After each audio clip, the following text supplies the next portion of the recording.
Alrighty, welcome in everyone. Welcome back to another edition of the GSMC College Football Podcast, brought to you by the GSMC Sports Network. I'm your host, as always, Tommy Brzee. It is Wednesday, November 20th around here, and we have a great show for you today. We got to start talking about those CFP rankings that came out yesterday. I have some problems, as well as does just about everyone else on the internet, it seems. So we'll break that down, as well as all the other matchups for the upcoming CFP, at least in this certain ranking. Then we'll get to Notre Dame Army. We'll break down that big-time game. We'll get to Ohio State, Indiana tomorrow, but definitely want to get into this one today. A huge game that maybe Army can shock the world, knock Notre Dame out of the playoff, and put themselves right in there. Then we'll get into the Big 12 showdowns, Colorado, Kansas, as well as BYU, Arizona State, two huge games that will probably decide who ends up going to Arlington at the end of the year. Then we'll get to the Week 13 upsets as I see them, a lot of SEC teams that have to be very nervous. I have 4 on this list of 6. Got to be very careful as they get into this week, a couple going on the road for really tough games before a big-time rivalry. Then we'll get into Week 13 questions. We'll get into all my big-time who needs to make a statement, the under-radar game, all of those type of things, and really a lot of really good under-the-radar games this upcoming weekend. But before we jump in, I do want to remind you all we get tons of questions and comments throughout the show, and the best way for you all to get your question on the screen, we can have fun back and forth here, is to use that super chat, Use a super chat at the bottom of the chat on the Sports Network page. Add a question, comment, whatever you'd like, and it'll pop up on the screen with your name. We can have fun back and forth here. Sometimes that chat goes just a little fast, so definitely a little bit easier if it gets on the screen and we can have fun back and forth here. Also, GSMCpodcast.net is up and working, does the exact same thing, so either one of those you'd like to use, please do, and we can make this a little bit more interactive. But let's get into this, because the CFP rankings did come out yesterday, and they're a little bit weird in a number of different places. Now, I think some of the stuff is people getting a little bit mad just to get mad, to be totally honest with you, but there are definitely some things here that I do not necessarily love, and we'll start with just the rankings, and then we'll get into the playoff picture as it is right now. But starting right off the bat, what is Missouri doing still in the top 25? I have no earthly idea why they would ever be in this grouping. Obviously, I understand they played a good game this past weekend. Brady Cook coming back was a huge part of that. Let's be honest, that's not a top 25 team in the country, probably a top 35, 40 team in the country, not a top 25 team in the country. I don't know why they didn't drop out after the loss this weekend.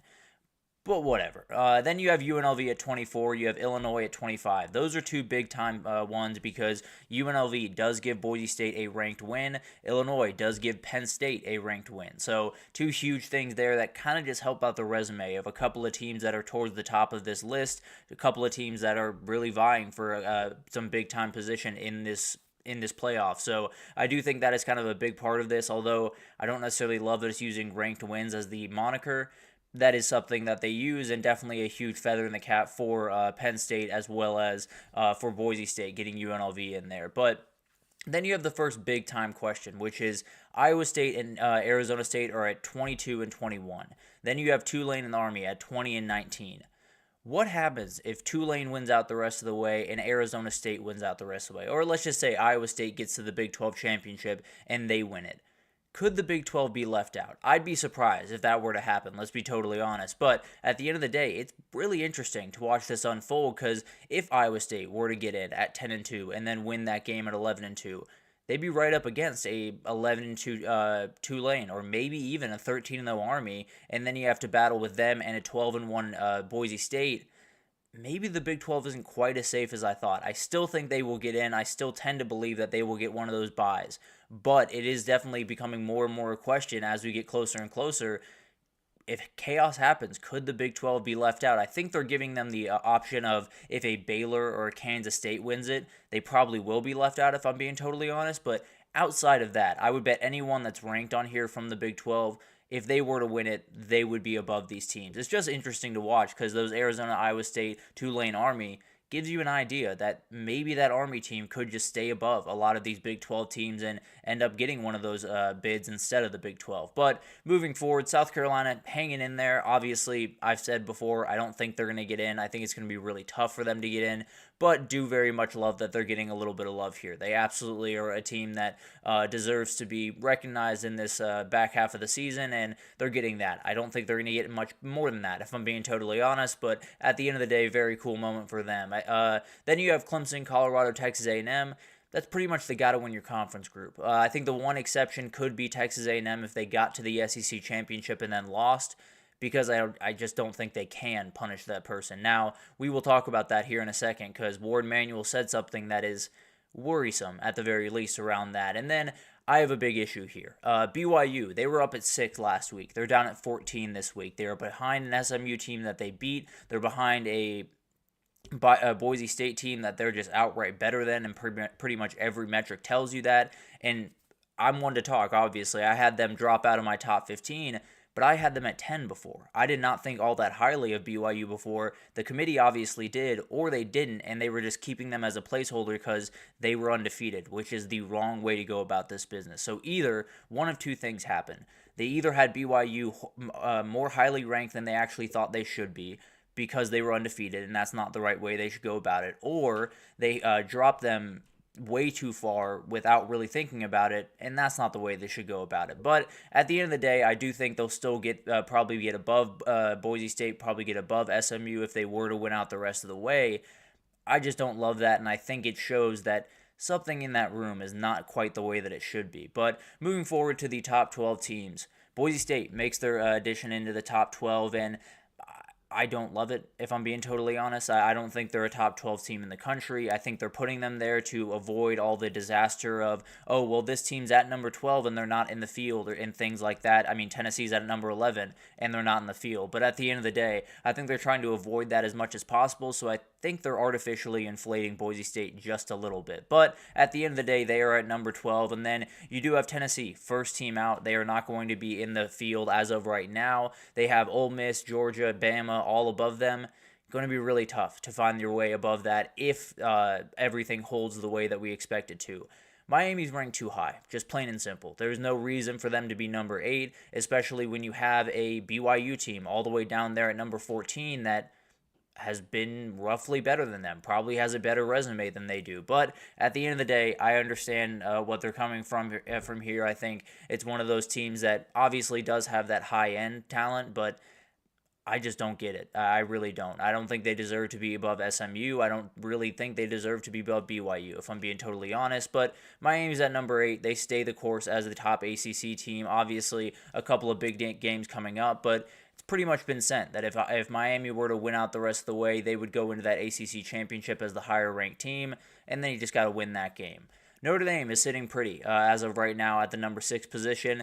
I don't think they should be there, but I guess we've given up on trying to tear down Notre Dame in any way. But they lost to NIU, who's not good in the MAC, but that's beside the point, I guess. I guess that's not important in this. But they are one of the teams that we probably should be mad at, if I'm being totally honest. But yeah, let's yell at Indiana all day long. But the top 5 is unchanged. I didn't expect it to change. A lot of people did not love that it didn't change. Here's the thing. If they were going to change it, if that was going to be a different pattern, if it was going to be, a couple of these 2-loss SEC teams on top of these teams, they would have done it immediately. They would have dropped Penn State. They would have dropped Indiana. They probably would have dropped Texas a little bit lower in this list, and they would have propped up all those other teams.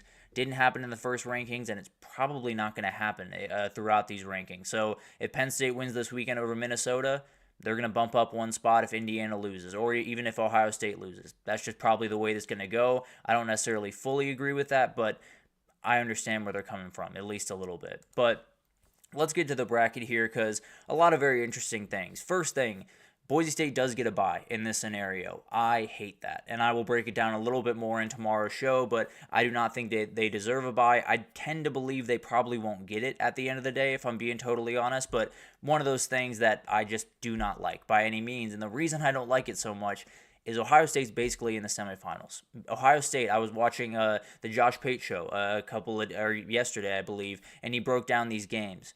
Ohio State would be a 21-point favorite against BYU if they were to play. Then they would play Boise State. Guess what? They would be more than a 21-point favorite against Boise State. They would essentially be in the semifinals before the playoff even started. That should never be the way this goes. No team should be wanting to lose their conference championship so they can get into that 5 seed, so they can dominate some lesser competition and be healthy by the time they get to the semifinals. That is a very dangerous way to go about this, and another problem with this format. But here we are, Ohio State. If this were to happen, I'm telling you, they would roll to the semifinals of the playoff. And then you do have Penn State, Georgia. You do have Indiana, Ole Miss. You do have Notre Dame, Alabama. 3 really, really fun games. And on the Pate show, they were talking about what FanDuel would have in those games.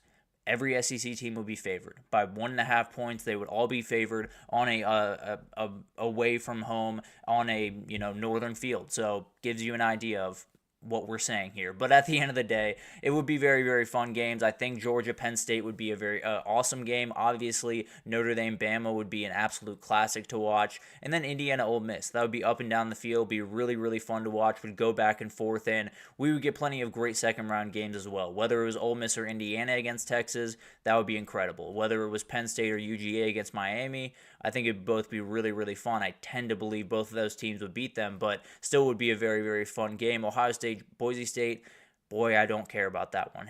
They would win and they would roll. Ohio State would. And then Alabama or Notre Dame, Oregon would be incredible. It would be absolutely incredible to watch, and one of those games that could just decide, that SEC Big Ten battle that people have been having. But it'd be a fun group, no doubt about that.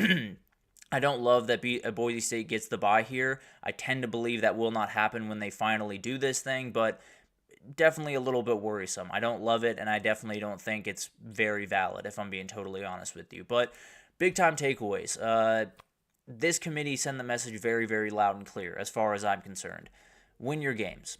Don't care who you play. Win your games. So schedule tomato can 1, 2, 3, and 4. If you're an SEC team, schedule 3 of them if you're a Big 12 team, if you're a Big 10 team, if you're an ACC team.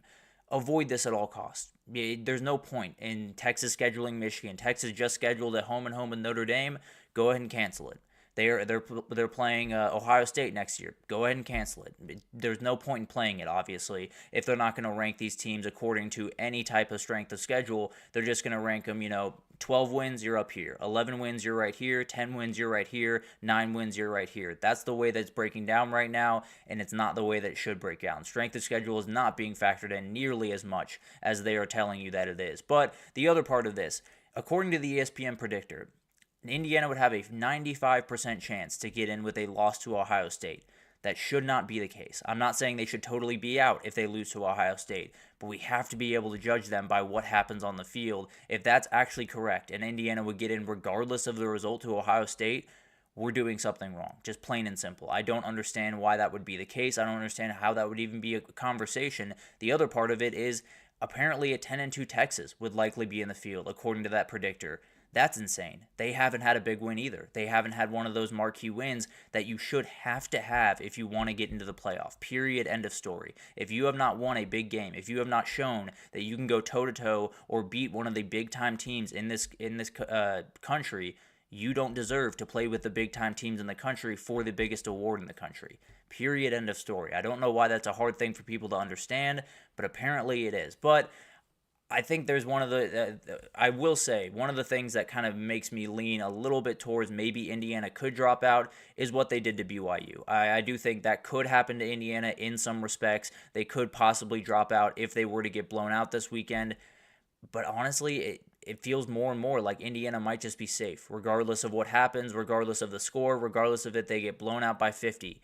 It feels like they might just be safe regardless, which is absolutely ridiculous. The same way that if Texas were to lose to A&M and still be safe, it would be absolutely ridiculous. So I don't like this committee. I'll be totally honest. I think they're doing the best that they can. I'm not arguing that, but when they said that they watch the games and they watch film and they break it all down, either they were lying or they are missing what I'm seeing, if I'm being totally honest. So no disrespect. I obviously, respect to them for doing this.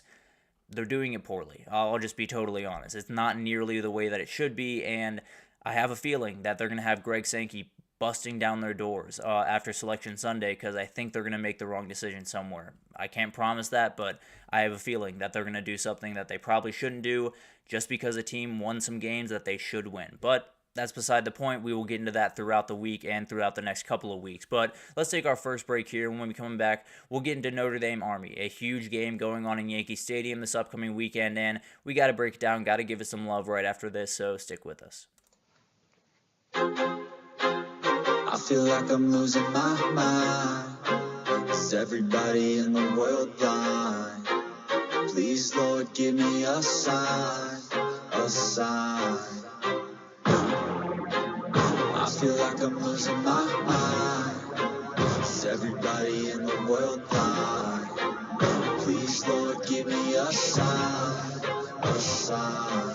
I wanna be the greatest. Everybody on the fake shit. I look around and feel like everybody is the fakest. I make this every day and I'm impatient. Hoping one day I blow up from the basement. Statement, the top is so vacant. I don't hear shit that I think is amazing. Waiting for my day when I'm playing. Sold out shows for 1,000 faces. Hey, give me that crown. Get in my way and to be put down. It ain't your place, all this my town. If I want that shit, then I'll get it right now. I'm losing it, the noose it fits. I'm losing shit, a stupid myth. You choose to live or choose to dip. You choose to fight or lose your grip and lose a gift. I feel like I'm losing my mind. Is everybody in the world blind? Please, Lord, give me a sign, a sign. I feel like I'm losing my mind. Is everybody in the world blind? Alrighty, welcome back everyone. We just talked about those CFP rankings that came out yesterday.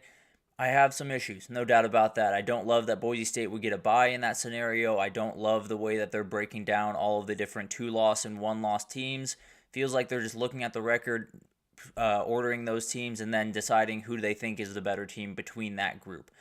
But we'll see what happens. Obviously, this weekend will be huge, and those next rankings will really give us an idea of where their minds are at going forward. But let's get into this big-time game. I cannot wait for this one because it's not one that we expected by any means. It's not one that everyone circled on their calendar and said that one's going to be for a spot in the playoff, but it might just be for a spot in the playoff. Obviously, both these teams would have jobs to do after this game. You know, Notre Dame would have to go beat USC. Army would have to go on and win the American, obviously. But it obviously would put them in a great spot. There's no two ways about that. Notre Dame, to me, is probably still working off the stink of that NIU game.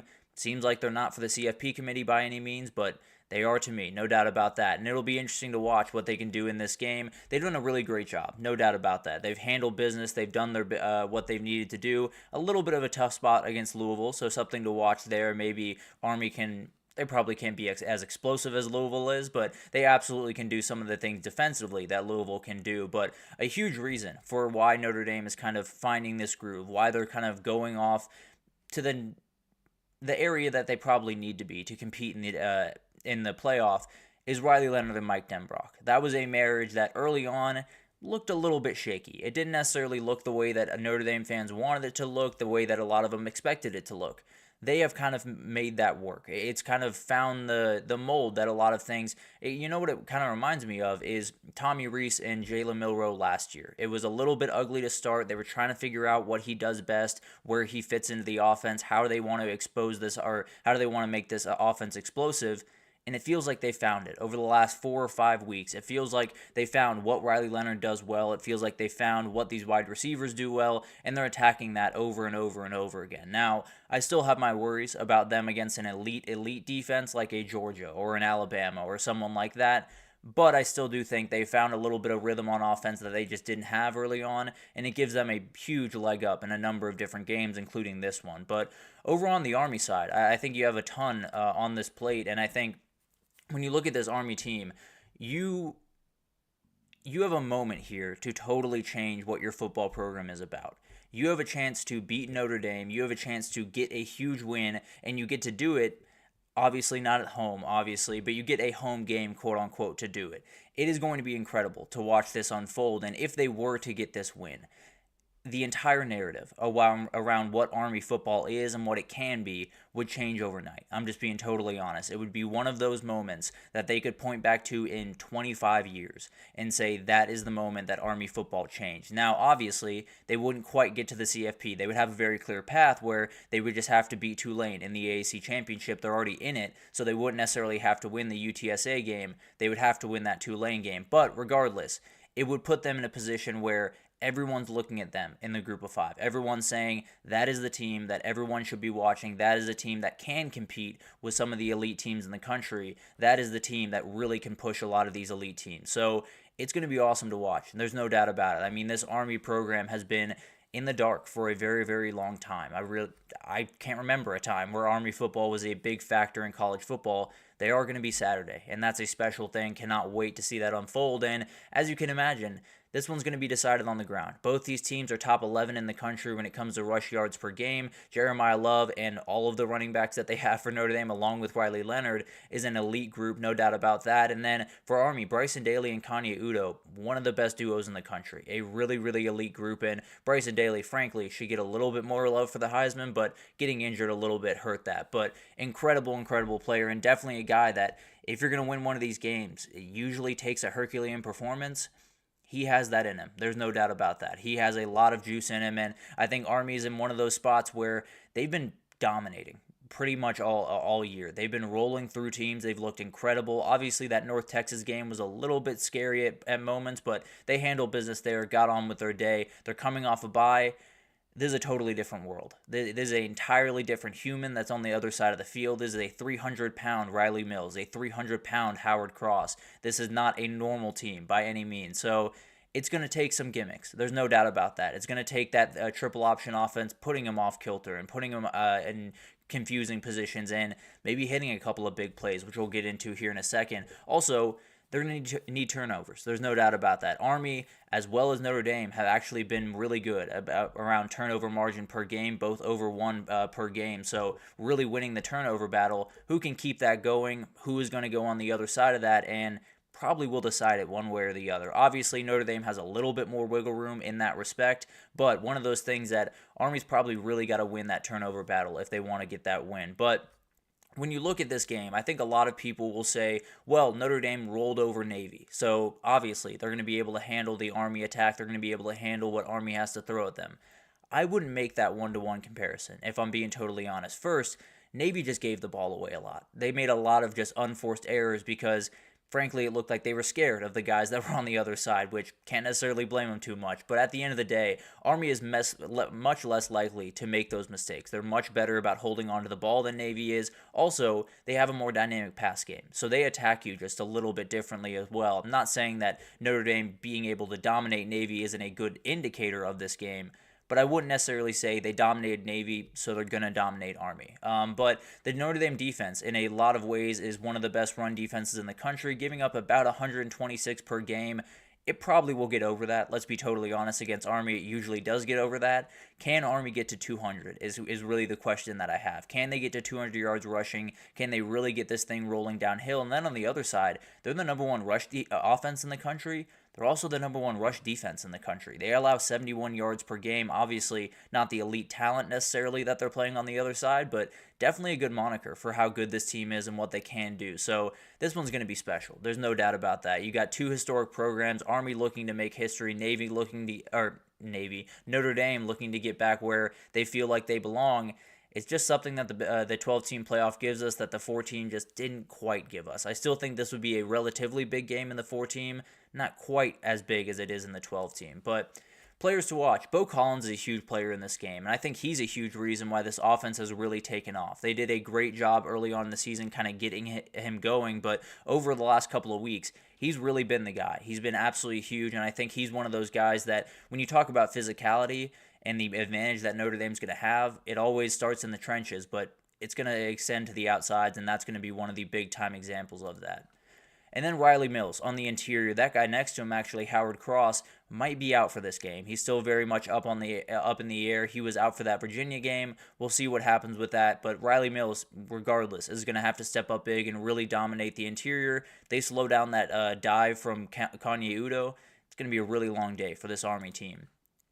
Then you got Noah Short on the other side. This is a very, very important player for Army. He is kind of one of those wing backs, one of those kind of dynamic players. He is a big-time receiver for them as well, and they got to hit some big plays. He's going to be huge coming off the edge and really getting this Notre Dame defense spread out, but also hitting that one or two big plays down the field in the pass game. And then you got Brett Gurina, a very, very talented linebacker for Army.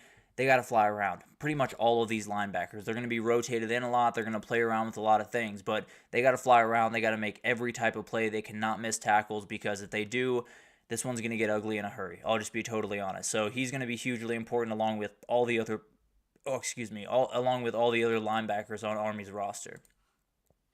Keys to the game for Notre Dame. trust your run game. I see no reason to believe why your O-line should not own this day. Now, obviously, Army's going to give you a little bit tougher of a challenge than a Navy did, but at the end of the day, you're the 11th best rush offense in the country, 216 yards per game. Lean on your group. Lean on that running back in Jeremiah Smith and Jadarian Price, and just trust that group. I don't see any reason why they shouldn't, and if they do start to force the ball downfield, then some issues could arise for this offense where they get a little bit stagnant. Also, just don't beat yourself. Army's going to need turnovers. They're going to need penalties for them to win this game. Now, they are relatively good at limiting turnovers. They did have 2 last week, although very weird game last week, so I think one of those not quite as big of a deal as it seems. And then on the other side of that, they're not great at limiting penalties. 6.2 per game in the penalty category. Got to make sure that that does not happen on Saturday, because that's really the only way Army's going to have a shot, is if you give them shots to win this game. And then eliminate big plays. Notre Dame is really good on the back end, no doubt about that. But if they don't allow big pass play in this game, they will win. They cannot allow that big time play that gets Army really moving, that gets this Army offense into it and adds a little bit of doubt for Notre Dame. So eliminating that big time play that gets Army really back into this and really ignites them is the big time goal here. And if they can do that, then I don't see a world where Army's able to win this game. For Army, run the clock. Really run the clock. Do it every single time you have the ball. And honestly, that's kind of just the way an Army game goes, to be more than honest. But limiting possessions, running the ball, chewing clock, all the most important things for Army if they're going to be able to get this one. And just winning the time of possession might not be enough. They might need to win it by 15 minutes, by 12 minutes, and really dominate that clock, because the reality is you have certain players on the other side that your defense just is not going to be able to tackle for 4 quarters. You have to give them time off. You have to give them time to reset, or Notre Dame's going to score 50 points in a hurry. And then you do got to get a big play early. We talked about Notre Dame having to limit that. If Army can get that early in the game, let's say they go up on a big play on the first drive by 7 points, and it's 7-0, and Notre Dame looks up and maybe they start to panic a little bit. I think they have all the confidence in the world going into this game, but it can creep in very, very quickly, especially with a team like Army that you know is going to be tough to defend. If they hit that one big play, if they get one big play down the field and it's 7-0 before Notre Dame knows what hits them, I think this thing could get interesting in a hurry, and this Notre Dame team could get a little bit clammed up in a hurry. And then keep your eyes on number 4. This kid's a monster. Jeremiah Love is one of my favorite players in the country. He can take over this game, point blank period. He can do just about everything you want him to do on the field, and he will be the best football player on the field on Saturday. Army's got to know where he is at all times. If you lose him, you will lose this game. If you miss a tackle on him, you will lose this game, plain and simple. So cannot wait for this one. This is a really special one, and one that I think Army deserves all the respect for. Cannot wait to watch this one unfold. I do think Notre Dame gets it done. I do think it's going to be a fun game. I really do. I think they're going to battle back and forth for that first half. I think the defenses are going to have a pretty good day early on. I just think it's going to be too much. I think the physicality of Notre Dame, especially on the offensive line, is going to be a little bit too much for Army's defense, and Notre Dame ends up pulling away late. But I do think Army puts up a good fight, and I think they keep themselves firmly in the CFP conversation if they were to go on and win the American title, and Boise State were to lose one, obviously. But I do think they would still be in the fight if this were to happen, but I just cannot pick against Notre Dame in this spot. It's just too big of a physicality advantage on their respect. So if they're going to run the ball, if that's the way this game is going to be decided, I'm going to go with the team with the 300-pounders on their offensive line. So I am going to go Notre Dame here. A huge win for Notre Dame, and they move on to the final test before they get into the CFP, going to USC. We'll talk about that one next week, but I think it's a little bit more interesting than people are giving it respect for. But let's take our second break here, and when we come back, we got some Big 12 showdowns that we got to talk about. Colorado at Kansas, BYU at Arizona could just decide what we see in Arlington in a couple of weeks. So we'll break it down right after this, so stick with us. Looking for your daily fix of sports talk without having to pay for it? GSMC Sports Network is available on YouTube. Just search GSMC Sports Network. Get your fix of daily sports talk shows on YouTube, absolutely free. NFL, college football, NBA, MLB, MMA, UFC, fantasy football, and so much more. GSMC Sports Network has shows running all day long, with new sports shows starting every 2 hours. Just like on your favorite cable sports channel, except GSMC Sports Network is absolutely free. Just search GSMC Sports Network on YouTube to catch one of your new favorite shows, like the GSMC College Football Podcast, Chip Shot Football Podcast, Hoops and Heels Women's Sports Podcast, GSMC Basketball Podcast, and so many more. Check it out for yourself. GSMC Sports Network, now available on YouTube absolutely free. Search GSMC Sports Network on YouTube right now. Alrighty, welcome back, everyone. We just talked about that huge game happening in Yankee Stadium on Saturday. Notre Dame at Army, technically at Army. It's going to be a really, really fun game. I did pick Notre Dame, I'll be honest. I picked against my heart there. I would love for it to see Army get that win, to stay undefeated, to really have a moment in the sun, but I just don't see it unfolding. So I went with Notre Dame there. We'll see what happens in that one. But let's get into the Big 12 breakdowns, because we got two huge games this upcoming weekend that could just outright decide what the Big 12 championship is and who has a shot to possibly go to the CFP from this conference. And we'll start with this one. It is a very, very interesting one that, frankly, we wouldn't be breaking down in normal circumstances, but Kansas has been anything but normal the last little bit. They have beaten two teams that they probably had no business beating in Iowa State and BYU the last couple of weeks, and last week BYU was -3 against Kansas. It's exactly what Colorado is. Now, Colorado is on the road, so it's a little bit of a different scenario, but something to watch there. Definitely something that I think Kansas likes to see, that other team favored by 3 points. That's right where their sweet spot is. But at the end of the day, it is going to be really interesting to watch this game for a number of reasons, but mainly the battle of styles is going to be really interesting. Obviously, Colorado is all pass, and there's no doubt about that. They do 60% pass plays. They do not really have a run game to speak of most of the games. And then for Kansas, the run game leads the way. About 57% of the time they run the ball. Devin Neal, Daniel Highshaw, even Jalen Daniels getting in the run game. A huge part of that offense, and likely will test this Colorado team that's been really good against the run the last couple of weeks, but will continue to test that strength for Colorado. And then this Kansas offense has been cooking the last little bit. Before that BYU game, they had scored 27 points in 6 straight games. They had been rolling right along, and although their defense had been up and down throughout that time, obviously it was incredible last week, it was not so incredible against Iowa State and against a couple other teams throughout their season. But at the end of the day, they're probably going to have to put up points in this one. It's probably a game that you're going to get a little bit of a shootout if Kansas is going to get this one done. That being said, if that defense shows up the way that it did last week, maybe they can slow down this Colorado offense just a little bit. On the Colorado side, the pressure is mounting. There's no doubt about that. They've been cool, calm, collected throughout this time. But to me, this is the biggest test since Kansas State, in my opinion. I think this is different in a lot of different ways. Maybe not the best team they played when they went to Texas Tech. That's probably a better team. But I also think with all of the pressure, with all of the stuff going in and Kansas rolling right along, I do think that adds a little bit to this. So I do think this is a big-time test for them, and it's going to be one of those moments. I've said it pretty much all year.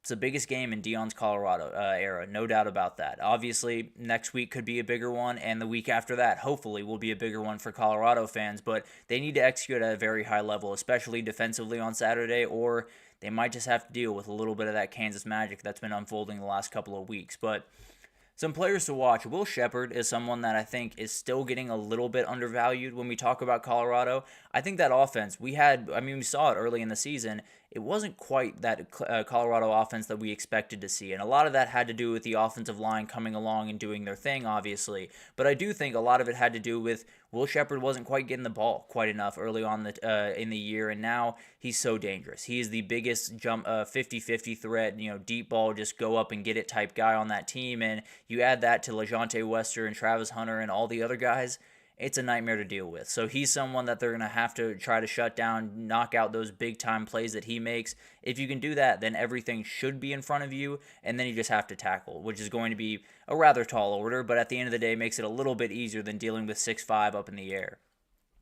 And then you got Cameron Silman-Craig, a really important player on the back end of that defense. Travis Hunter takes all of the headlines, as he probably should, but this is a very talented player, both in run support and in pass defense, and I think run support is where you're going to want him on Saturday, no doubt about that. He's going to be the guy that you're going to want to drop down into the box and play an extra guy in it, because you got a couple of big-time running backs coming at you, and I think Daniel Highshaw is going to be a huge one for Kansas. I think he's a huge player for this game, not necessarily because he's a better player than Devin Neal, but because he's a little bit more of a bruiser. I think if Kansas is going to be able to win this game, it is about wearing down that Colorado team just a little bit with your run game. Also, you are going to have to hit big plays, and you should have a couple of openings to do that. But I do think wearing down this front seven, wearing down this team that hypothetically you should be able to, I think will open up a lot of doors for them. Daniel Highshaw leaning on that team could be a little bit much for them on Saturday. And then you got Dean Miller, a very talented defensive end for Kansas, 5.5 sacks on the year. You got to get after Showdown. If you're going to be able to win this game, you have to make that offensive line that has really come a long way for Colorado, has been playing good football. You got to make them look like they did last year. If you're going to tear them to pieces, then Colorado's offense is going to have a lot of trouble being able to get this pass game going, especially downfield, the way that really makes that offense special. So it's going to be awesome to watch, and him, along with all the other edge rushers, are going to have their hands full. But some keys to the game. Who wins the time of possession is very interesting to me. I tend to believe it's going to be Kansas, but at the end of the day, both of these offenses are explosive. They're both dangerous, and Kansas has been more explosive over the last couple of weeks. Both defenses are solid, but absolutely can be exposed. So which is the team that can kind of elongate drives? Which is the team that can get down into the 20 and then just run the ball 5 straight times, get into the end zone? You would think it would be more a little bit Kansas, and maybe we'll lean a little bit more that direction. But I do think Colorado has that ability as well. And also, on the other part of that, even if they lose the time of possession, Colorado has the ability to respond very quickly and make life really tough for Kansas. But it'll be interesting to watch that unfold. And then the Buffs' pressure is mounting. There's really nothing to be said more than no one fully understands what this pressure is until you get there. Colorado can prep themselves as well as they possibly can for this game and all the games coming forward. When you walk into that building and you understand that you are the top team in the conference now, well, technically not by the rankings, but I think they should be. They are one of the top teams in the conference now. You have a chance to take a full stranglehold of the conference. That pressure gets a little bit more mounted. Now, they've handled it incredibly well throughout the season. We'll see if they can handle it really well on Saturday. And then you're going to have a really fun quarterback duel. Jalen Daniels started the year very slowly, but he's really come along, been a great player the back half of this season. Shedeur Sanders, been one of the best quarterbacks in the country pretty much all year. He's been absolutely incredible, and both are outright required to make a couple of big off-schedule plays throughout this game. The question is, who can make them more and who can make them more consistently? That's probably going to be a huge decider in this game. And frankly, I went back and forth about 10 times on this game. I didn't know which way to go. I'm going to go with the team that I think is just rolling right now. I think Colorado's rolling downhill. I think it's going to be really hard to stop this team. I'm going to go with them to win 31-27. I think Kansas has a really real shot in this game. I do think they will fight tooth and nail, and I think it'll be a really fun game, no doubt about it. I just can't pick against Colorado right now. They're rolling right along. They're the best team in the Big 12 as far as I'm concerned, and I think they're going to be a really tough team to deal with for Kansas, especially with that offense. But going to be a really fun game. I'll take Colorado, and they might just punch their ticket to the Big 12 championship. And then we got BYU-Arizona State, a ranked matchup over there in the Big 12 now that those rankings came out yesterday. This one's going to be fun. Whoever wins this one, likely on their way to Arlington. Obviously, they still have one more game to go after this, but definitely going to be really interesting. If whoever wins this one, if they don't get to Arlington, I'll be rather surprised, and it will be because chaos just happened all over the place. But BYU could go from undefeated to out in 2 weeks. Arizona State could continue to rise and be one of the biggest stories in college football over the back half of this season. But BYU has won a lot of games in that 50-50 area. They've won a lot of games where they've won the turnover battle. They didn't quite last week. They won a lot of games where they were great on 3rd and 4th down. They weren't quite last week. Again, in the red zone, they've been absolutely incredible. They weren't quite last week. So the question is, can they get that mojo back? Can they do the things that they've been able to do for the first 9 games, but they weren't quite able to do for the 10th? Has all of that gone away? Or was that just a blip on the radar where they can get back on the right track for this week, win the turnover battle, get back to business as usual in some ways for BYU? For Arizona State, they feel like a boulder rolling downhill right now. They are rolling, and it's one of those things where it's Cam Scadaboo, one of the best players in the country, one of the best running backs in the country. All that being said, last week they didn't really have him all that much. He had 25 carries. He only had 74 yards. He wasn't necessarily a huge part of that offense, but Sam Leavitt took over that game. He was absolutely incredible. I believe had over 300 yards passing, a lot of that to Jordan Tyson, but it's going to be another game where he's going to have to be huge and probably make a couple of plays because that BYU front seven is a really good group, and we'll talk about that actually a little bit later in the show. But all that being said, BYU, they are giving up almost 150 on the ground, so it's not necessarily like they're the best run defense in the world. Maybe Cam Scadaboo can get going. I do think BYU is going to put a little bit more attention there and trust the back end just a little bit, but I do think it's going to be one of those things where can they slow down this BYU rushing attack? Can they do the thing that is going to be really tough to do, and not a lot of teams have been able to do it?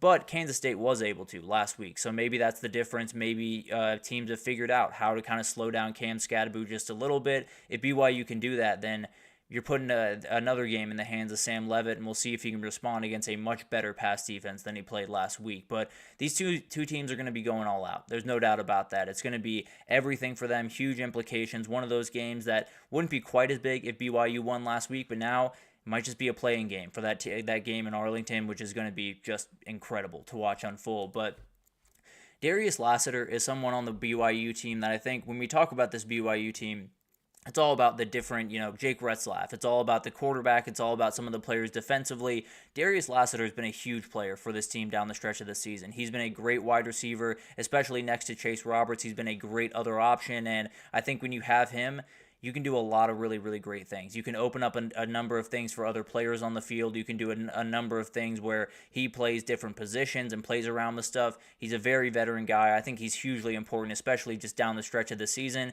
to be kind of that go-to guy, I suppose, for Jake Retzlaff on those big plays. I think you're going to find number 5 a lot on those. And then Jacob Robinson, a cornerback for BYU, he's got 3 picks on the season. And frankly, if you can get a couple of picks in this game, it's going to be hard for Arizona State to come back. They've done a really, really good job of limiting possessions, of not turning the ball over, playing really good defense. If you put them in tough positions on the defensive side of the ball by getting a turnover, this thing could get interesting, and maybe a lot of that Arizona State magic goes away pretty quickly. And then Shimon Metier, I think, is a huge player for this game, the tight end for Arizona State. When you talk, Arizona State's pass game has not necessarily been the big part of their game. Obviously, it was last week with Jordan Tyson having a huge game. You got to make sure that you have more guys to go to. You got to make sure you have a tight end, maybe another wide receiver that you can throw the ball to, because the reality is, if BYU wants to take one guy away, they can do that. If they want to take Jordan Tyson away, they have the ability to do that. They maybe can't take away as many guys, especially a tight end. If you're running the ball effectively, he could be a huge player that you just get on a dump-off pass and he goes 15 yards down the field on a huge third down. So definitely someone to watch where they might just be chasing around Jordan Tyson. Number 7 might get open pretty quickly, and then you have a big play, no doubt about it. And then Xavier Alford, a very important player. He's bounced around a little bit throughout his career, but a very talented back-end player for this team. And I think you look at this BYU team, they're probably going to run the ball pretty consistently. That is kind of what they do. They're a little bit more balanced than Arizona State is, but definitely a little bit of a battle back and forth, no doubt about that. And I do think when you look at BYU, a lot of those big-time pass plays have been the ones that have really opened up games. Whether it's Akila Marion or to Chase Roberts or to Darius Lassiter, they're going to have to make sure that they eliminate those. And also, you get one pick in this game, that crowd might come alive and never go away. So that's the huge-time thing here. If Arizona State can get those big-time pop plays, it might be hard for BYU to really hear themselves think, frankly. And that's my first key to the game, actually. Arizona State's home crowd. This is a moment that they have not had in a very long time around Tempe, Arizona. They have a head coach that I know for a fact is going to be very gassed up for this game. Might just be around campus today, telling people to get to the game on Saturday. But at the end of the day, the crowd is going to be on fire. BYU, they're just going to have to keep their composure. In a week where you absolutely need a win, you now have to deal with a road atmosphere to get it. If they were able to win last week, they could drop this game, but they can't do it anymore. It's going to be a really tough one. And then run game consistency is a huge part of this game. I think both teams have great running backs, LJ Martin for BYU, Cam Scadaboo for Arizona State. Both these teams are going to have to get production on the ground if they want to open up some of the things downfield that could really change this game. So who can get this thing going? Which offensive line can win the battle is going to be hugely important, and who can just get that consistent run game? Not necessarily 15 yards and then 3 1-yard rushes, but 4 yards, 4 yards, 5 yards, and then 8 yards. That's going to be a huge part of this, and definitely will wear down one of these defenses one way or the other. And then handling the moment. That is a big part of really every team around the country right about now that's still in the hunt.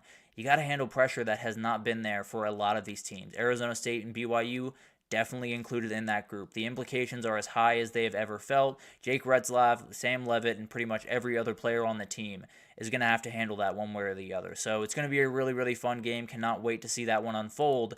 But I'm going to go with Arizona State. They feel like they're rolling downhill right now. They feel like they're going to be really hard for them to stop Cam Scadaboo. And the way that Sam Leavitt's playing right now, I'm not going to bet against him. He's playing such good football and definitely a guy that I think can win this game for Arizona State. So I'm going to pick the Sun Devils. I'm going to pick them in Colorado to be in the catbird seat as we head into the last week of the season for the Big 12. But a lot of stuff can unfold, no doubt about that, and some craziness can unfold in these two games. If Kansas wins, stuff happens. A lot of stuff happens in the Big 12, and we will break it all down as it does, if that does unfold. But let's take our third break here, and when we come back, we got to talk about some upset alerts. I got 6 for you. 4 of them are SEC teams, so it gives you an idea of how crazy this weekend could be in the SEC, but we'll break it down right after this, so stick with us.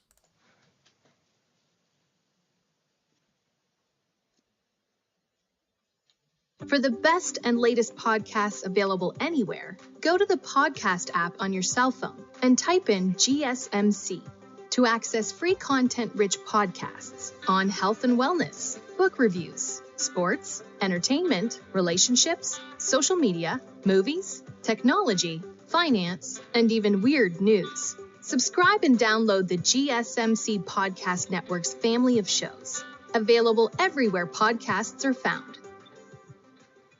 Alrighty, welcome back, everyone. We just broke down those 2 big games in the Big 12. I do have Arizona State. I do have Colorado winning. Probably the 2 teams that I expect to see in Arlington. Obviously, some chaos can happen, and it's the Big 12, so we will be watching for it. But at the end of the day, I do have Colorado winning. I do have Arizona State winning, the 2 favorites this upcoming weekend, and we'll see what happens from there. But let's get to upset alerts. All around the country, we have a number of games, and in the SEC, they're taking up a lot of the wealth. And we'll start with that game that's going on in Norman, Oklahoma. Had to go back to one of their playoff games to get one of these pictures. But at the end of the day, going to be a really, really fun game in Norman, and I think this is one of those games that we're not touching on quite enough, and it feels like the Alabama fan base, at least from what I've seen. I think there are some people trying to bring people back to reality, but it does feel like they're looking a little bit ahead to that Auburn game. It feels like they're really wanting to dominate that Iron Bowl and move forward. Kind of feels like what Ohio State could be dealing with this week, where obviously the big game is Indiana, no doubt about that. They want to beat the crap out of Michigan at the end of the year. Maybe a little bit of attention is going that direction. Obviously, Alabama's got to take care of business here if they want to stay in the fight, so obviously plenty of focus within the team is probably on this game, but I do think the fan base might be getting a little bit ahead of themselves. Oklahoma's coming off a bye. They're at home. They play great defense. And a win, they need one win to get them bowl eligible. It's all of the momentum, all of the energy, all the motivation is still with Oklahoma in a lot of different ways. Now, Alabama's got plenty of motivation as well, but I do think Oklahoma still has plenty to play for this year. And I think with Brent Venables, that's not going to be a team you're going to see quit very often. But the Oklahoma defense is one of the best in the country when it comes to forcing turnovers and stopping the run. If they can do those 2 things, they have a chance to get a win here. There's no doubt about that. If they can slow down what Jalen Milroe and that rushing attack does, especially the last couple of weeks, what it's done, and if they can stop the deep pass over the middle of the field, maybe get a couple of picks, now that has been an issue for them. Those deep passes over 20 yards has been an issue for this Oklahoma defense. We know Jalen Milroe can make those throws, but at the end of the day, if you stop the run and you live with whatever happens when that ball is going 50 yards downfield, probably the way that you want to go about business if you're Oklahoma. And then you might be able to get a couple of mistakes from Jalen Milroe, a couple of turnovers, and then you might be off running. So Alabama's in a spot to me where they absolutely know what they need to do. They know they have to get in. They know they don't have any wiggle room to get in. So the question is, how focused will they be?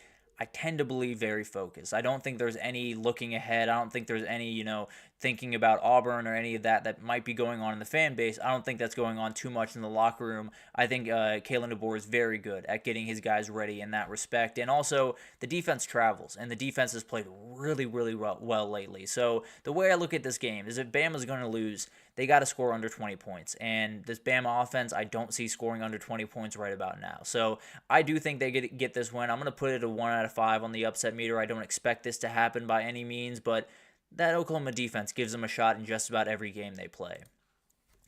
Then SMU, they're in a little bit of a fight here, no doubt about that. They're in a little bit of a fight against Virginia, and a Virginia team that is coming off a game where they struggled against Notre Dame, no doubt about that. But right before that, they were able to beat Pitt and kind of ruin their season a little bit more. So it's going to be really interesting to watch this one unfold. SMU has a very interesting dynamic. Really, both these teams have a very interesting dynamic when it comes to the urgency. Technically, SMU can lose this game. If they were to beat Cal next week and lose this game, they would still be going to Charlotte, still have a shot to get into the CFP. For Virginia, they really want to get to that bowl game before they get into that rivalry game against Virginia Tech at Virginia Tech next week. So they have a little bit of motivation. I'm not saying that Virginia has more motivation than SMU. I don't necessarily believe that. But it is interesting that SMU technically can lose this game. Virginia very badly wants to win it, because if they go on the road to Blacksburg needing a win to get to a bowl game, they might just not get to a bowl game, if I'm being totally honest. But the issue for SMU here is, or the issue that SMU is going to pose to Virginia, is the pass game. Virginia has not been one of the best pass defenses in the country, 270 yards given up per game. So it's going to be a battle. If they can't keep this SMU passing attack in front of them, especially guys like Jordan Hudson and Roderick Daniels, it's going to be a lot to deal with. So it's a tougher one for SMU, no doubt about that. You're on the road to a team that is desperate to get that 6th win. The pressure continues to grow.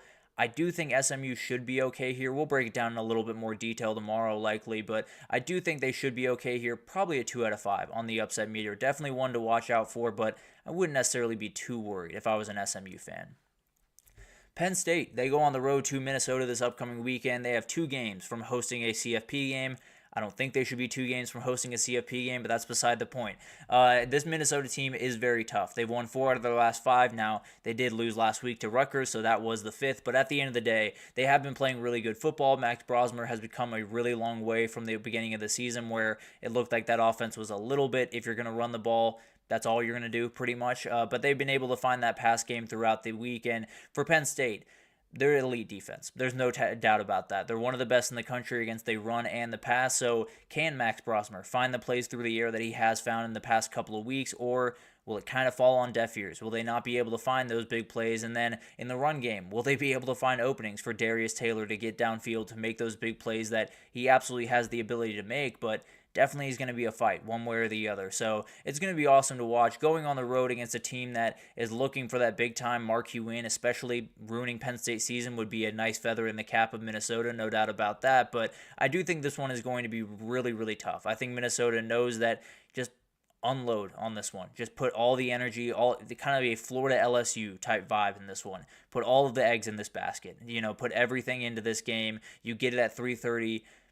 If they can win it, this entire thing would get a little bit crazy. Some SEC teams would be very happy, but it would be very interesting to watch. Overall, Penn State should be able to run the ball in this game. The Minnesota defense isn't necessarily great at stopping the run, and they should be able to win if they play mistake-free. So if Drew Aller doesn't give the ball away, if they don't have fumbles, penalties, that type of thing drops, they should be okay. So I think they'll get away with the win, but definitely one worth watching. I'll put a 2 out of 5 on it, but definitely some that I'm a little bit more interested in than maybe some others out there.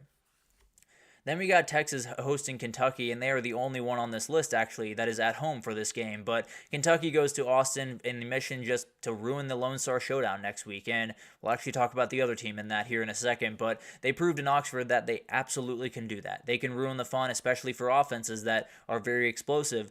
They can slow you down. There's no doubt about that. I believe, I can't remember the exact score of that game. I want to say Ole Miss only scored about 10 points, 13 maybe. I can't exactly remember. But at the end of the day, it was an absolutely incredible game from that Kentucky defense. If they can do that on Saturday, then this Texas offense has shown it can get bogged down. It can get a little bit lost. It can get a little bit stagnant. Now, I do think they're good enough to score 20 points or so on this team, but I do think there is a world where they get really bogged down and it looks really ugly. But here's the thing. Texas does know the deal. They understand that if you lose one of the next 2 games, you will not be in. Now, maybe there's a little bit of wiggle room there. That might sound crazy, but I don't think there should be wiggle room, but it sounds like there might be. It's going to be really interesting to watch. I think they do need this win one way or the other if they're going to get into the field, and I think they probably got to look pretty good doing it just to give them maybe a little bit of that wiggle room in the A&M game. But Kentucky is the last is a team that has lost 4 straight SEC games after that Ole Miss game, so they're in a really tough spot. They're still trying to get back into the bowl eligibility and will need win here. They already got a win last week, so they'll need probably 3 wins to finish this thing off, with Texas and Louisville coming up the next couple of weeks. But they gave Tennessee a good scare in that run, so they're still a very capable team, still a very tough offense, but Texas absolutely rolls at home. They've won 5 games there this year. They've scored at least 35 times every time in DKR. I think Tennessee is best equipped to slow them down, no doubt about that. I think it could get really interesting. I'll put a 3 out of 5 on this one. Definitely a little bit nervous for Texas' ability to win this one, but them at home, that offense, I think will get rolling a little bit better than it was last week. I think Texas does win, but I think it's going to be a fun one. Then we got Ole Miss. They make their appearance into the top 10 this week, and they got a big one on the road at Gainesville, and it's going to be a very, very tough game. There is some talk about Ole Miss possibly being that 5th SEC team, but it does seem like it's Tennessee. Given those rankings that came out yesterday, it does seem like it's Tennessee, and I do think it's going to be interesting to watch what Ole Miss does the rest of the way. It looks like they just have to win out, and they're in really good shape. Thing is, Florida is coming off a game that really gave them a lot of confidence. They beat LSU at home, and a lot of the juice in that team is with that guy right there and DJ Lagway, a very important player and one of those guys that can just outright win games. He can do it any which way you want him to. It was not necessarily a perfect game against LSU by any means.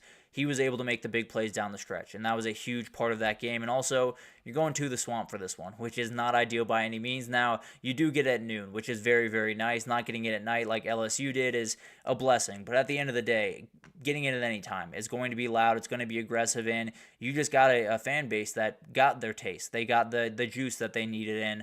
They're going to be on fire for this one. So they want to ruin another promising season. They want to knock someone else in the SEC out of the race, and I think they have the ability to. This one's going to be really interesting. I'll do a full breakdown tomorrow, so I won't tip my hand too much in this pick, but I do think this is going to be really, really interesting. Ole Miss, if you win, you only got Mississippi State standing between you and a CFP. You lose, those fans get mad in a hurry, and you miss a huge opportunity in 2024. But going to be really interesting. I'll put a 4 out of 5 on that one, and we'll break it down in more detail tomorrow. Along with this one, we'll actually break this one down tomorrow as well, because you look at that line. Texas A&M's only favored by 2.5 on the road at Auburn. This one's really tough. There's no doubt about that. Texas is in a tough spot against Kentucky. A&M's in a much tougher spot as they get close to that Lone Star Showdown. So it's going to be interesting to watch this one unfold. I think the other part is what Texas is probably dealing with this upcoming week, the look-ahead factor. And if you saw the press conference from Mike Elko, they might be looking ahead just a little bit. But I do think it was just a slip-up. It was a very funny slip-up, no doubt about that. But are they looking ahead just a little bit here? And you're going into Jordan-Hare at night. You do not want to be looking ahead. If you do look ahead, you're going to come away with a loss, and you're going to be out of the CFP before you even go to that game. So it's going to be really interesting to watch this one unfold. The A&M offense, particularly the quarterback, is still a big-time question for me. And it's a big-time question in this game in particular because Auburn is very long. They're very athletic, especially on the front seven. Could they slow down that A&M rushing attack, especially the quarterback rushing attack, and make life a little bit tough for them the same way South Carolina did? And then this is kind of a perfect storm in a lot of different ways. This is a 5 out of 5 to me, first of all, but this is kind of a perfect storm where you don't necessarily have a great matchup for A&M on the field. You're away from home at Jordan-Hare at night, the biggest game before the biggest game in a decade for your program. It's going to be a battle all the way through. I feel very confident in that. I will break down that game tomorrow, but that's definitely one you're going to want to be watching for in the SEC this week. But a ton of big-time games, definitely some more on the slate that I'm sure you can find, no doubt about that, but went with those for that Upset Alert segment, and we'll take our last break here, and when we come back, we got to get into all the questions we have as we head into this week. Definitely a lot of them, including, will the picture get clearer this week with the Big 12 and the Big 10, or will it get a little bit more murky if Colorado were to lose? But we'll break it down right after this, so stick with us.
Alrighty, welcome back everyone. We just talked about all the upset alerts as I see it. A lot of SEC teams that are going to be in a little bit of trouble. A couple going on the road. Texas inviting Kentucky in. A couple of tough games that could totally change the makeup of the playoff and the makeup of the SEC down the stretch of this season. But let's get into the Week 13 questions. There is a lot that I have on my plate, and I think the biggest one is, will this week give us the answers that we're looking for, or will it confuse us a little bit more? And I think this game is the best example of that. We should get answers from a number of different games this upcoming weekend.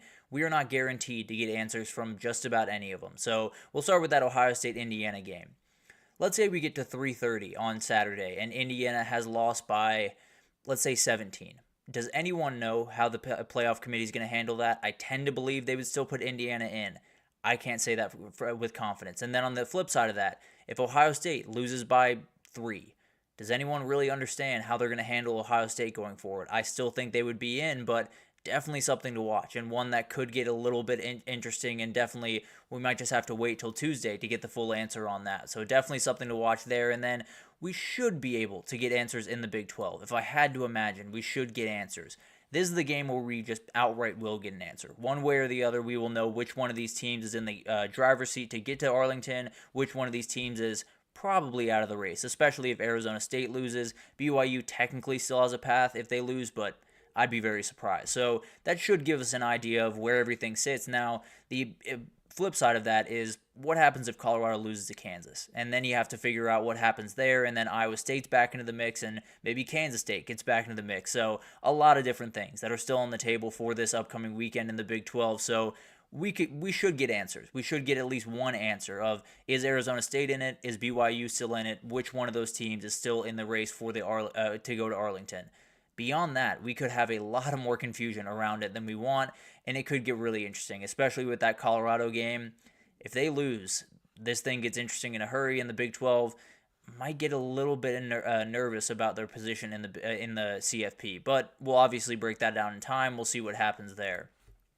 The other question is, who needs to make a statement? There's so many teams around the country that are looking at this week and saying, this is a big-time opening for us. And I'll start with Colorado. I understand that Kansas game isn't necessarily the biggest game in the world. Even in their own conference, it's not the biggest game in the world. But Colorado has a chance to this week. If they win and Arizona State wins, they'll be sitting on the top of that conference they just joined alone. And it will be Deion Sanders in his second year at Colorado, alone at the top of a conference that everyone said, including myself, said that they had no chance to win. That would be incredible. Now, they do have to beat Kansas, which has been a very, very tough thing, but it'd be a huge moment in program history and absolutely would show that whatever Deion did, whether or not you agreed with it or not, it's working. So it's really, really impressive, and I think this week could be just kind of a stamp on all of the stuff they've done throughout the year. Boise State's another one. They're only playing Wyoming this week, so it's not necessarily a huge game by any chance, but they have been slipping the last couple of weeks, at least in my eyes, maybe not so much in the rankings eyes, but at the end of the day, I do think getting a dominating win could get them right back on track. I think getting a huge win by, let's say, 30 points, they just dominate Wyoming from start to finish, I think that could bump them back up, give them a little bit more confidence as they head to the back half of their schedule, or the back end of their schedule, because I do think that Mountain West Championship, either against Colorado State or UNLV, could be a lot tougher than they're giving it credit for right now. So I think they got to get back on the right track. I think this week would be a huge chance to do that. And then obviously, it's Indiana. This is the moment. There's no two ways about that. This is the moment where you make that statement, where you show that you can go toe-to-toe with an Ohio State on their field, and you can get into the CFP and still compete. So it's going to be a huge moment. It could go a number of different directions. If they were to win or play it really close, I think all the momentum is going there into 2025 and really into the playoff this year. But then you have the flip side of that, where maybe they get blown out. And then you have a lot of questions around this team going forward, and maybe questions around this program going forward. But a huge moment nonetheless, and a statement would be program changing if they were able to do that. And then the under-the-radar game of the week. There's a lot of really fun games that don't necessarily have that CFP implications that a lot of people love to see, but really, really fun games nonetheless. We'll start with Wisconsin-Nebraska. This is going to be a battle. Both these teams sit at 5-5. Wisconsin just got rid of Phil Longo as their offensive coordinator. Nebraska's still breaking in Dana Holgorsen. It's going to be really interesting to see how these two teams attack each other and how the defenses kind of handle all the differences that are likely coming from this game offensively. And then Pitt-Louisville, this is kind of the who's still fighting bowl in the ACC, because both these teams were knocked out of the question or out of contention for the ACC this past weekend. Who's ready to get back up and who's ready to get rolling down the stretch of this year, because there's a couple of big-time games down the stretch and a lot of momentum that can be built as you go into 2025 for both these programs. A loss on Saturday would put you in a very weird place, no doubt about that. USC-UCLA is my answer. You got a rivalry game. You got two teams kind of heading in different directions in the back half of this season. UCLA kind of starting to ascend. USC starting to dip down. UCLA still trying to get to a bowl game. If they win this one, they'll only have Fresno State left, and they can get that win. They can go to 6-6 in the first year of Deshaun Foster. That'd be a huge win, no doubt about that. USC trying to build off what they got against Nebraska last week, although it was a little bit sketchy at the end. They were able to get the win, and they were able to move forward, and you just want to get momentum as you head into 2025 at this point. They already got some momentum on the recruiting trail. If they can keep it going on the field, they'll feel really good about 2025. Then we got to get to the group of five, a little bit more under the radar as well, but the group of five games of the week, Ohio-Toledo is going to be really fun in the MAC, and it's going on tonight, so definitely tune in for that one. But Ohio sitting atop the conference in the nightmare that is 5-1 in the MAC. Toledo's 4-2 and still trying to make that late run, a really good team. Tucker Gleason, a very talented quarterback for them. It's kind of differing styles in a lot of ways. Toledo is going to throw the ball around a lot. They don't necessarily have that running quarterback that Ohio has in Parker Navarro, so it's going to be a very fun battle back and forth, kind of a battle of styles, and maybe it just comes down to who can hit more plays. At Toledo, can you hit more plays through the air, or Ohio more plays on the ground? It'll be really, really fun to watch there. UNLV San Jose State is a huge one. This is one that could just decide the Mountain West Championship because UNLV is still trying their hardest to get into there, and we'll talk about a game that could help them out right after this. But San Jose State showed last week that they are a very tough matchup for just about anyone, and they could be a good matchup defensively for UNLV. This will be a really fun game. We will break it down tomorrow a little bit more detail, but this one's going to be really fun, and I think going to be a battle to the end. And then Colorado State, Fresno State. That is going to be a huge game for that game we just talked about. If UNLV were to win and Colorado State were to lose, that's the one that UNLV would find their way back into that championship game, possibly get a rematch with Boise State, and they'd very much want to ruin that season. But Colorado State's rolling right along right now. They are undefeated in that conference. They are right up there with Boise State, and they are not favored in this game. So we'll talk about this one a little bit later in the week as well, but that's an absolutely huge one, and one that could just decide who goes to that Mountain West Championship and who's sitting at home. Then we got to talk about the Heisman race. As we get into the back half of the season, it's thinned out. We know pretty much who's going to really have a shot to win it. It's pretty much those two guys at the top as far as I'm concerned, but there's still some guys that have plenty to play for, and we'll talk about Cam Ward. Cam Ward has kind of been left behind in the Heisman conversation lately, at least from my point of view. He lost that game to Georgia Tech, even though he was not the reason that they lost. He did lose that game to Georgia Tech, and then went on a bye, and a lot of people's attention went different places, including mine to a certain respect. I'm not necessarily saying I'm immune to this, but definitely was something that I noticed throughout the last couple of weeks. He could come in, just totally tear Wake to pieces and get right back in that conversation and maybe just punch his ticket to NYC, honestly. Travis Hunter, no doubt about that. He has a chance to seal it this week, at least in my mind. If he were to go out there and have a Utah-type performance against Kansas, maybe even a little bit better than that, at least I would like to see a little bit better than that, but at the end of the day, if he does that, it's going to be really hard for anyone else to catch up, anyone else to even come close, if I'm being totally honest. So, it's going to be a battle one way or the other, and Travis Hunter is one of those guys that I think he can close the book on this race on Saturday. Then we'll talk about Curtis Rourke. He is very unlikely to win the award. I feel pretty confident in that. I don't think he's out of the realm of possibility for him to get an invite to NYC. I think he has an opening here where if he were to go out, win a game in Columbus, in the Horseshoe, and play really well doing it, I think he might just get that invite. I think he's on the outside looking in right now. I think that could change in a hurry on Saturday. And then we got to talk about individual matchups, and we'll stay in that game, actually.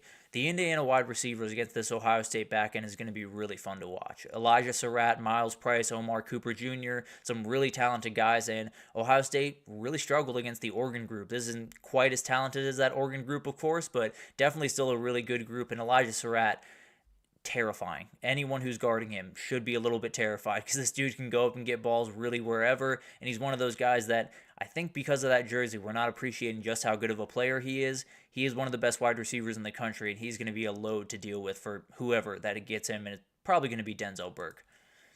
The Army O-line against the Notre Dame D-line is going to be huge. Probably the matchup that will outright decide it. If Notre Dame wins it, Army's not going to win this game, just plain and simple. If Army's able to get a little bit of push and get this run game going, then Notre Dame could be in a ton of trouble on Saturday. So it's one of those games that you know it's going to come down to that run game. It's really going to come down to that Army run game. Cam Scadaboo against the BYU front seven is fascinating. The BYU front seven is very dynamic. They're very long. They're very athletic.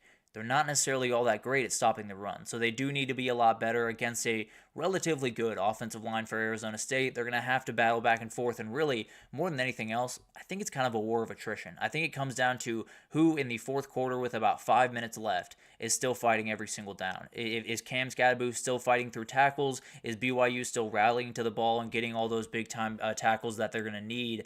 It's going to be really fun to watch, no doubt about that, and I do think Cam Scadaboo is one of those guys that is more than happy to lean on you with 35 carries in a game. But it's going to be an incredible week. I cannot wait for this weekend. Obviously, the SEC continues to do that FCS thing that they do around this time of year that makes me mad. But at the end of the day, still some really incredible games. And we will break down the big-time one, Indiana at Ohio State. We'll break that one down tomorrow.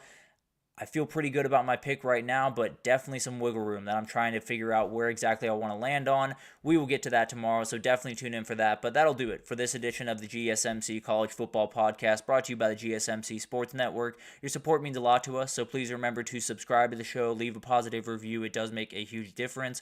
Also, follow us on Facebook, Twitter, TikTok, Instagram, all the social pages for all the content and updates you could possibly need.